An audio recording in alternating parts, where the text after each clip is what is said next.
আসসালামু আলাইকুম, welcome to my channel. আজকে আমি রান্না করছি কচুরলতি। প্রথমে আমি কচুরলতিগুলো ভালোভাবে সিদ্ধ করি।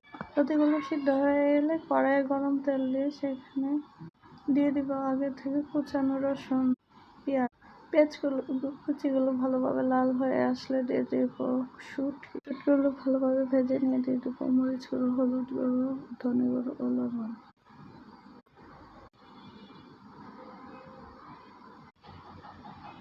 গুঁড়ো মশলাটা ভালোভাবে ভেজে নিয়ে দিয়ে দেবো পরিমাণ মতো পানি। পানিটা শুকিয়ে এলে দিয়ে দেবো কুচানো আগে থেকে সিদ্ধ করে রাখা কাঁঠালের বিচি। আপনার যদি কাঁঠালের বিচি পছন্দ না হয় তাহলে নাও দিতে পারেন।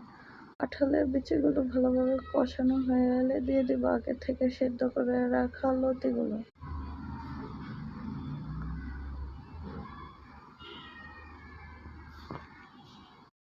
লতিটা ভালোভাবে কষানো হয়ে গেলে দিয়ে দেবো পরিমাণ মতো পানি।